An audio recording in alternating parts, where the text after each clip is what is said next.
Meus caros, 2026 chegou. É ano de Copa do Mundo, ano par, ano de alienígenas, que ninguém ligou a propósito, né? E é óbvio, sendo ano par, ano de eleições. E não quaisquer eleições, né? Eleições presidenciais, né? As mais polêmicas, as mais barraqueiras e as que mais geram brigas, rachas, desentendimentos e o que quer que você queira adicionar nessa lista de coisas negativas aí que a gente tem no âmbito pessoal. E se por algum tipo de milagre você chegou até aqui, morando no Brasil, sendo uma pessoa minimamente engajada nos assuntos políticos, com um ou até dois amigos, eu preciso te dizer, acho que até o final do ano você acaba atingindo o marco zero aí, no sentido de não ter nenhum amigo, né? Porque do jeito que a coisa tá indo... Então, falando de política e treta e polarização, o que a gente tem no auge, né? Todo mundo sabe, tô gravando esse vídeo em meados de junho de 2026. Nós temos aí os principais candidatos, né? Para surpresa de ninguém, o eixo de polarização Lula-Bolsonaro, né? Então, o presidente Luiz Tachanácio Firula da Silva tá pontuando aí com uma média de 40 pontos percentuais nas intenções de voto, né? Sendo aí o segundo lugar o senador Flávio Bolsonaro, na casa dos 30 mais ou menos, né? E aí, se você não faz parte, talvez como eu, como a maioria das pessoas mais críticas em relação à polarização, se você não faz parte desse grupo que por qualquer motivo acabou escolhendo demonstrar uma fidelidade canina a um lado ou outro da polarização, ou até uma raiva canina, né, um ódio infinito e, na maioria dos casos, injustificado em relação a um candidato ou outro, né? Se você não quer fazer parte disso, você não faz parte desse eixo, você naturalmente deve estar, como eu estou, me perguntando, né, e pensando com certa preocupação, né? Poxa, acho que a gente podia fazer melhor, né? Acho que a gente conseguiria fazer melhor. Bom, nessa pegada, eu preciso falar que realmente a gente tem a possibilidade esse ano, aparentemente, de fazer melhor, porque existem outras opções, né? E na verdade esse vídeo eu queria focar numa terceira opção que, por coincidência, é a única provável, possível e provável terceira via até o presente momento, né? Que é o senhor Renan Antônio Santos, a.k.a. Renan Santos, Dirceuzinho da Vila Madalena pros íntimos, né? E ele vem aí apontando no terceiro lugar. Mas calma que essa história não é tão simples assim como parece. Porque você pode virar pra mim e dizer, né? Pô, mas MBL, Gary, não dá, né? O pessoal meio jovem, meio arrogante, né? De repente, né, por algum milagre acabam ganhando a eleição e vão afundar o Brasil, né? Vão chegar lá, não vão saber o que fazer, vão, né, querer fazer coisas de jovem, né? Vão transformar o Palácio do Planalto numa fintech, né? Numa startup. E eu te pergunto, você tem certeza? Porque vem comigo aqui que eu preciso dar a minha perspectiva pra você, né? Não é isso que eu tenho visto nos últimos meses, não, nos últimos anos, tá? Quando a gente olha pro espectro da direita, digamos assim, mais especificamente pro Movimento Brasil Livre, né, do qual o candidato em questão faz parte, é membro fundador, na verdade, né, dono basicamente do movimento, né, quando a gente puxa um histórico rápido e superficial, a gente tem ali eles, né, articulando e sendo os principais expoentes do impeachment em 2015, né, do impeachment presidencial, no caso, né, aí fizeram um documentário depois para poder contar essa história sob a sua própria ótica e de lá para cá, é claro, sofreram um baque grande quando o Bolsonaro era o presidente, assim, né? O governo Bolsonaro, aparentemente, olhando as macro realizações, né, as macro conquistas, né, sem entrar em detalhes no caso, né, não houve nada ali entre 20 e 23, né, 19, 20 e 23. Na verdade, o documentário foi em 19, mas fora isso, né, o próximo macro macro conquista, digamos assim, foi a revista, né? A revista Valete Plus. Não conheço, não vou entrar em detalhes, nem que conhecesse não vem ao caso, mas de fato eles estão publicando coisas que pautam o debate nacional, né? Então, assim, ponto para eles, né? Repito, não li a revista. A análise superficial que eu faço é positiva, como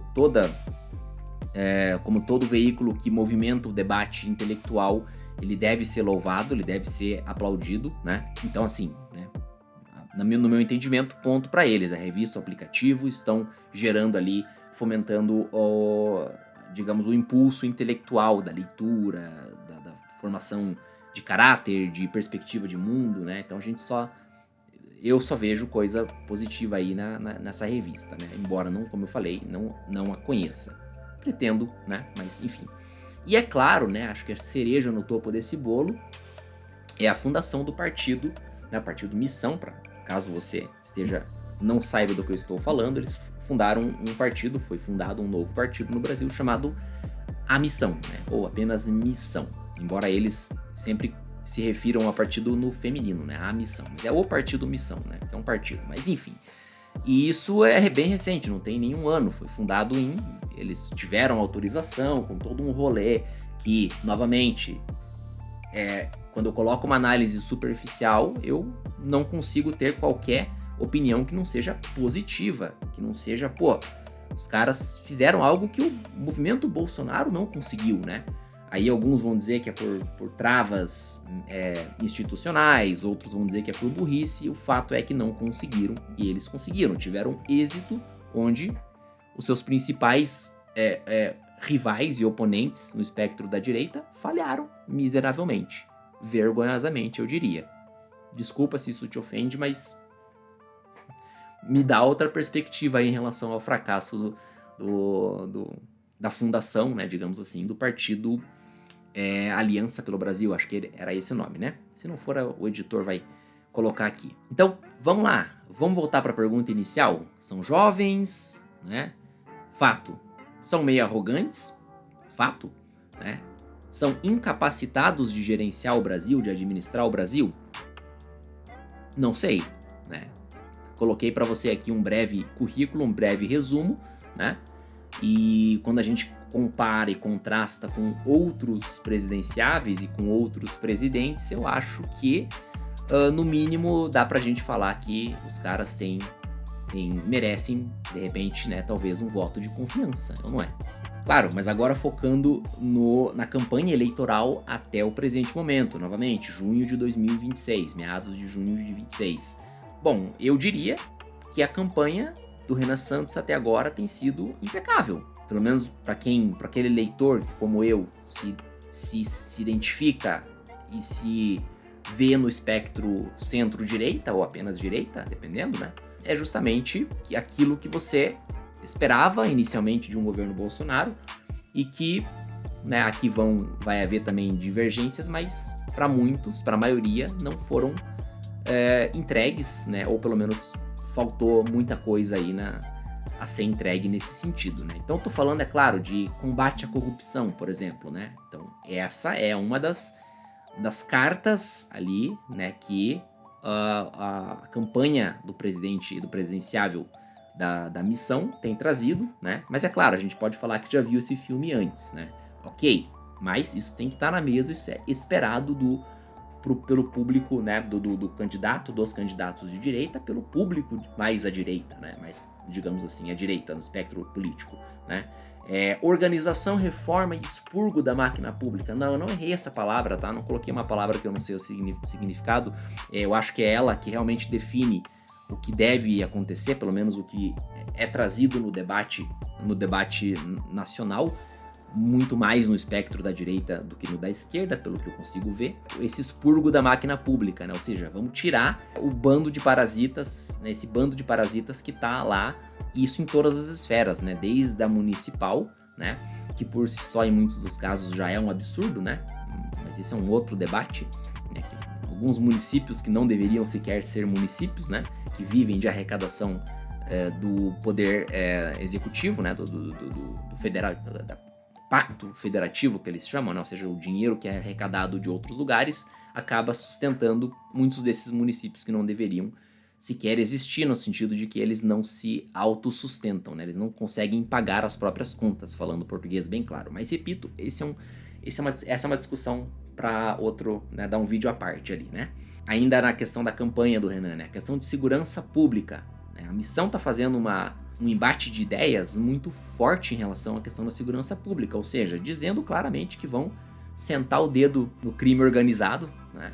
E não é de baixo para cima, né? Como foi na campanha do Bolsonaro, ou seja, ela focava muito em pegar o ladrão de celular, digamos assim. Eu sei que não era colocado nesses termos, mas na prática era isso que a gente ouvia, e é isso que pelo menos eu, na época, pude visualizar, né, como eleitor, né? E não tô dizendo que isso é ruim, tá? Ninguém gostaria que existissem, né? Se a gente só pudesse eliminar os roubos de celular, não tô nem falando do resto, né? Acho que celular e carro, pronto. Acho que a vida do brasileiro já melhoraria exponencialmente, né? Mas o fato é que isso também não rolou, é óbvio, né? Mais uma das promessas entregues e não cumpridas, né? Do governo Bolsonaro, não quero entrar no mérito agora.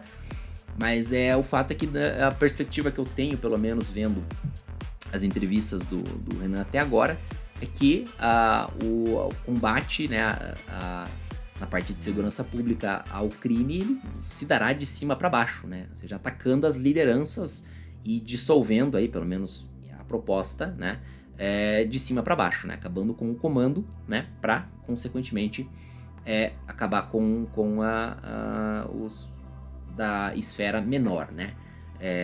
E é claro também, aí nisso vem junto a questão do endurecimento das penas e tudo e tal, né? Porque hoje o cara rouba um celular, o cara nem pra cadeia vai, né?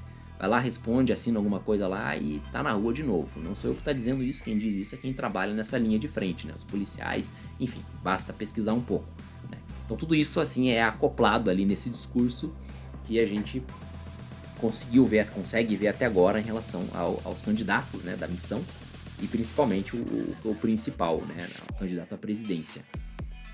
E eu acredito até que eles estão fazendo isso de uma forma um pouco exagerada, né, correndo riscos desnecessários, na minha opinião, se é que você me entende, né. Mas beleza, legal, isso aí, nota 10, né, que brasileiro de bem, né, não vai bater palma, não vai aplaudir, né, esse tipo de promessa, digamos assim, né, de análise, né, e promessa, evidentemente. Também falando, né, ainda na campanha, né, ele traz ideias disruptivas, novas e disruptivas para o debate, né. Por exemplo, vamos trazer empresas de tecnologia para o Nordeste, né, digamos, fazer basicamente o que já vem sendo feito em países no Oriente Médio, por exemplo, né, que boa parte, guardadas as devidas proporções, tem, digamos assim,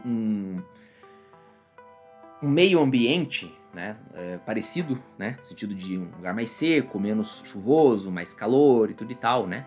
Daí nessa pegada a questão dos meios alternativos de geração de energia, no caso a energia solar, a energia eólica, né, nos casos ali falando do Oriente Médio, mas principalmente a energia solar, né, no Nordeste seria algo com um potencial, segundo não apenas a campanha em questão do missão, mas estudos, né, nesse sentido. Aqui também não estou entrando no mérito do quanto isso é viável ou não, mas é a única campanha até agora que tem trazido essas ideias, essas propostas, né, no sentido de, como eu coloquei anteriormente, propostas disruptivas e focadas em tecnologia, que convenhamos, requer um presidente minimamente inteirado em relação ao assunto. E aqui eu não quero ser etarista nem nada, mas via de regra, um presidente precisaria ser jovem para poder tocar esse tipo de agenda, né? Ou pelo menos seria preferencialmente mais, né? Faria mais sentido, digamos assim, né? Que um presidente mais jovem e mais inteirado desses assuntos, né, pudesse tocar esse tipo de agenda, né? Embora Flávio Bolsonaro, sei lá, tá com 50 e poucos anos, não dá pra ser chamado de velho, ao contrário do Lula, né? Que sinceramente nem deveria concorrer só por isso, né? Só pela idade já não deveria concorrer, cá entre nós, né? Mas, apesar de ser jovem em relação a Lula, eu não vejo Flávio Bolsonaro sequer tendo estrutura mental para tocar esse tipo de projeto, né? Para propor, para entender como é preciso, né? Então acredito que, de qualquer maneira, isso por si só, né? A questão do fato do Renan ser jovem já o abona em relação pelo menos esse tipo de proposta, né? Inteligência artificial, enfim, aumento da parte tecnológica, da produção tecnológica do país, né? Não estou dizendo que é impossível um mais velho tocar, mas enfim, vocês me entenderam, né? E o fato é que de todos esses temas aqui que eu tô colocando, muito pouco ou nada tem se falado nos outros 2 candidatos. É que eu tô focando a minha análise nos 3 primeiros, né? Renan, né, de baixo para cima, né? Flávio, Lula, né? Lula basicamente nem começou a campanha ainda, né? Muito se discute se de fato ele vai ser candidato esse ano. Eu acho que faz muito sentido que ele não seja, até na verdade, né? Pela questão que eu falei já da idade, tudo e tal, mas enfim, também não é o foco dessa análise, né? O fato é que basicamente o Flávio não está falando essas coisas aqui, ou pelo menos não da forma que deveria e com a autoridade que é esperada nesse tipo de momento que a gente está vivendo, ou seja, uma pré-campanha eleitoral presidencial. Mas agora, é claro, vamos dar uma olhada como que tudo isso que eu estou colocando aqui, né, toda essa performance do Renan Santos tem se revertido nas intenções de voto, né? Eu pedi para pro ChatGPT fazer um resumo do mês de maio, né? Que tá, na verdade, hoje eu tô gravando 31 de maio, então eu já tô colocando junho aí, mas do mês que passou, então, né? Provavelmente esse vídeo vai estar no YouTube a partir de junho. Então, uma média das pesquisas, segundo o ChatGPT me entregou, de todas as principais pesquisas, melhor dizendo, eu coloquei todas as pesquisas, nem fiz essa separação de principal ou não. Me deu Lula com 39%, Flávio com 33% e Renan com 3%. Né? O que, na verdade, nos leva a obrigatoriamente lembrar, né? E aqui vai parecer que é pela torcida ao candidato azarão, digamos assim, o Renan Santos.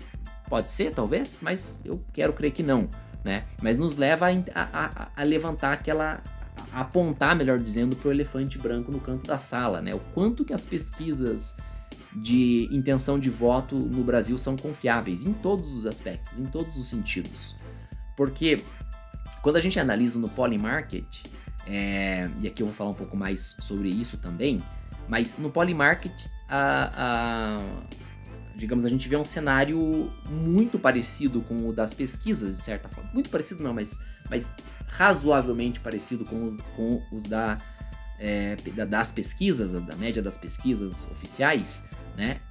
Dos 2 candidatos ali da polarização, né? Lula e Flávio. Né? Lula 39%, como eu já falei, na média das pesquisas, e no Polymarket 42%.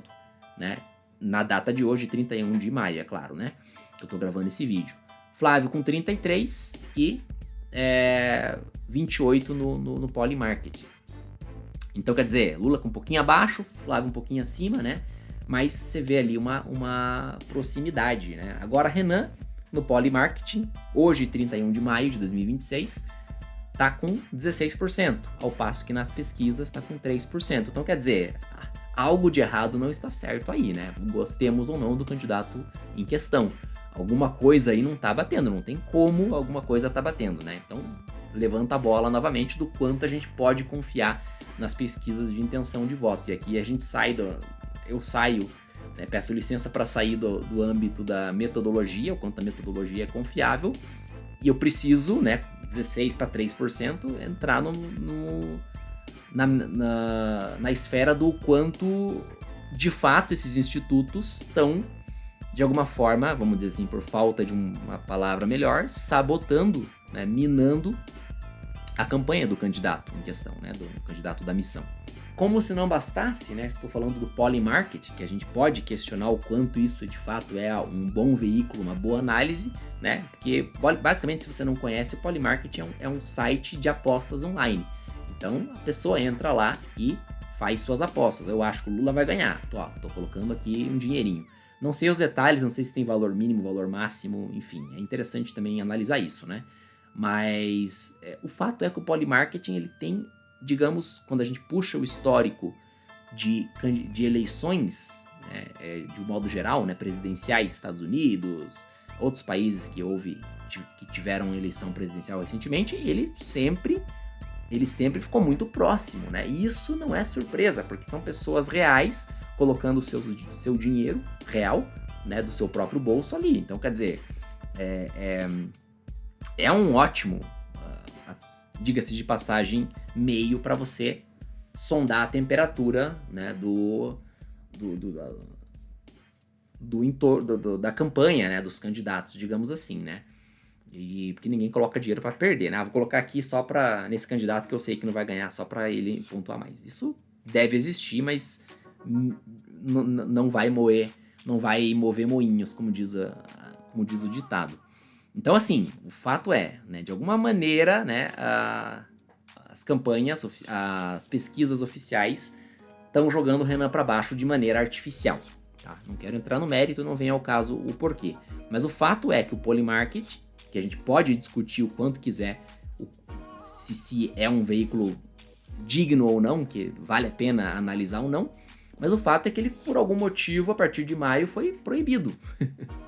Tá? No Brasil, né? Ora eu consigo acessar sem VPN, ora eu não consigo. Tem dia que eu não consigo. Geralmente fim de semana eu consigo. Hoje, por exemplo, tá aberto aqui na minha tela, tá de boa, né? Tô aqui no Brasil, evidentemente. Mas, na maioria das vezes, eu preciso acionar uma VPN para poder ter acesso. E, de fato, foi proibido, tá? Não é nenhuma teoria aqui, é um fato, né? Não vou entrar nos detalhes aqui, mas o resumo é que o governo, o Estado, para não ficar, foi o Lula, não, o Estado, né? Toda a composição governamental, né? Desde o executivo até o legislativo, enfim, todos eles aqui vão ser culpados ou heróis, né? Dependendo do ângulo que você olha. O aparato estatal, vamos colocar assim, então, decidiu agora, milagrosamente, que, né, precisa proteger o público de especulações do tipo do Polymarketing. Em resumo, tá? Talvez vou deixar aqui um resumo mais técnico do porquê o Polymarketing foi proibido, mas o fato é que é bem estranho, assim, nesse momento, né? Então, assim, e fato é também que, gostemos ou não da candidatura do Partido Missão, é o único outsider que a gente tem de fato. Então, alguém que realmente não teria poderes dentro do governo, né, pelo menos não suficiente, para fazer esse tipo de movimento, né, de proibir um site assim, né.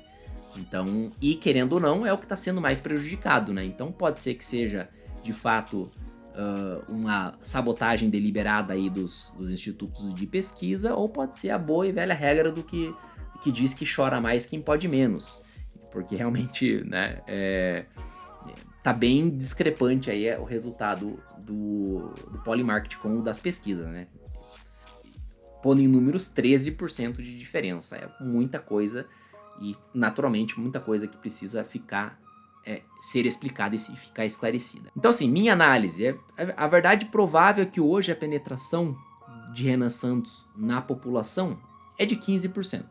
Né? Acho que 15% dos votos, se a eleição fosse hoje, ele já teria, né? Contra todas as expectativas e, enfim, né?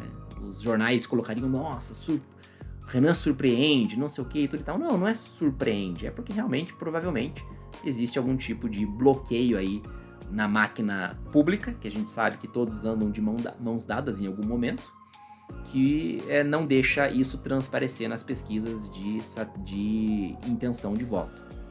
Então já teria 15%, e do jeito que a coisa tá indo nessa campanha, que eu, como falei já, não tenho outra definição a não ser dizer que tem sido uma campanha que beira o impecável, né, com propostas, com respostas boas, sem muita agressividade, né, pelo menos comparado à média de candidatos de direita nos últimos anos, né?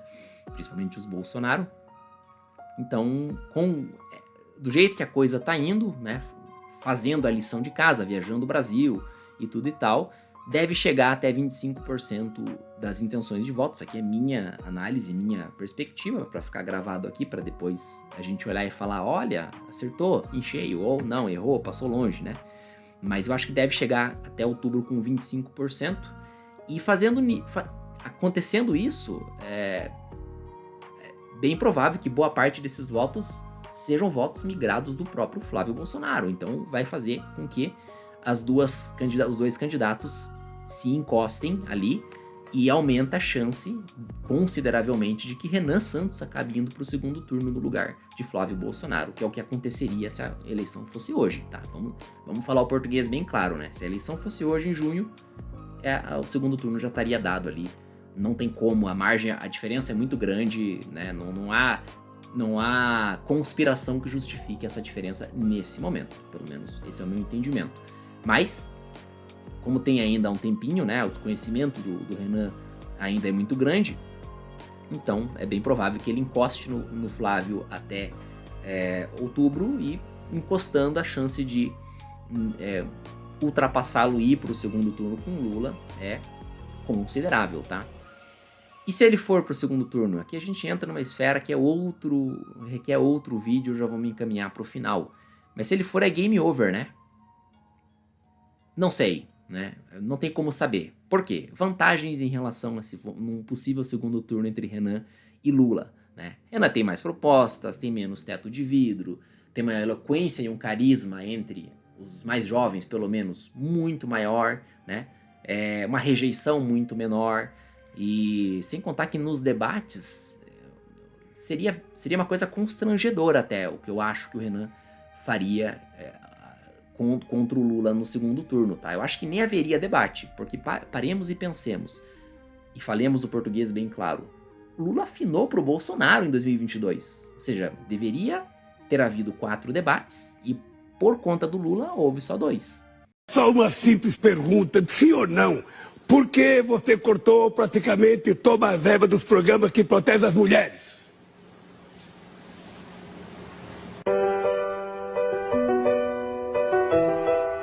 Ou seja, ele afinou para o Bolsonaro, que nem de longe é um orador, um debatedor tão, digamos assim, afiado quanto o Renan Santos. Não estou entrando no mérito, é claro, ele se criou na internet, ele é jovem, é nova geração, né? Vai conseguir jogar uma piada, uma referência, alguma coisa para ficar engraçado ali no meio, sem levar a coisa pro lado da baixaria, né? Como, por exemplo... Você nem deveria se apresentar. Da onde você veio?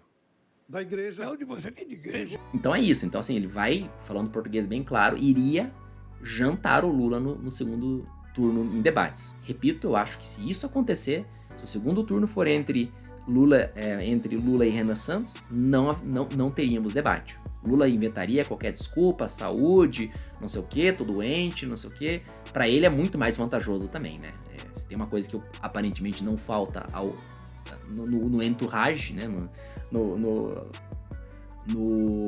Em quem está ao redor do presidente, são pessoas ali capacitadas de fazer essa análise que eu, um mero professor de línguas, já consigo fazer aqui em junho, né? Então, com certeza, alguém vai lá em outubro falar, olha, né? O professor Gary lá, o teacher Gary, já falou isso em junho, então ele não tá muito errado não, o presidente Lula. Fica aí na tua, que senão tu vai passar vergonha em rede nacional e vai perder a eleição. Mas o fato é que, enfim, né? Esse é um dos pontos. O outro lado, que é um só e que vai equilibrar essa balança de modo que não me faz poder bater o martelo e cravar e dizer, ó, no segundo turno entre Renan e Lula, Renan ganharia, é o eleitor boomer. Tá? O eleitor boomer ainda é muito preso ao eixo Bolsonaro-Lula, né? E naturalmente vai e acaba vendo a figura do Renan como um cara, um aventureiro, né? Um Pablo Marçal da vida, digamos assim, com a diferença que o Pablo Marçal é mais malandro, né? Mais esperto, né? E sabe falar de uma forma que acaba cativando ainda boa parte dos tios e tias do Zap, né? Coisa que pro Renan tá faltando. Então acho que essa seria a crítica principal, né, ao movimento Missão nesse momento, né? Quando o assunto é vencer a presidência da República, que está em voga, né? Então precisa realmente vencer esse gargalo, né? As pesquisas também, quando a gente olha nos detalhes ali, né, a gente consegue ver que consegue se emocionar e olhar um eleitorado geração Z, né, um eleitorado entre 15 e 25 anos, que na última eleição estava totalmente mais inclinado à esquerda e agora está totalmente mais inclinado à direita, né? Isso chega a ser emocionante e o mérito tem nome e sobrenome, né? Renan Santos, MBL, enfim. Mas quando a gente olha pro lado de lá, dos 50 plus, né? Os 50 a mais, a gente tem um cenário desolador. E eu acho que quando o IBGE nos diz que nós somos uma população que está envelhecendo, o fiel da balança pode acabar sendo o eleitor boomer, né? Muitos deles até que queriam votar no Flávio, mas entre Lula e Renan, vai olhar o menino jovem, né? Que se o Renan tem 42, quando um senhor de 60 olha pra ele, vai ver como um cara de 15, 20 anos, né? Porque ele é jovem em idade, pelo menos, nem tanto assim em idade, mas em aura, né? Ele parece ter menos, digamos assim, né? Olhando assim, sei lá, 30 e poucos, né? Ele é mais jovial, digamos assim, né? Não é tão jovem quanto é jovial. Então, o eleitor boomer de 60 anos, o tiozão do churrasco, o tiozão do Zap, que votou no Flávio no primeiro turno, vai, por medo ou por raiva, vingança, vai acabar anulando o voto ou votando no Lula mesmo, né? No sentido de, não, vamos deixar na mão do velho aí que ele toca. Veremos, o tempo dirá.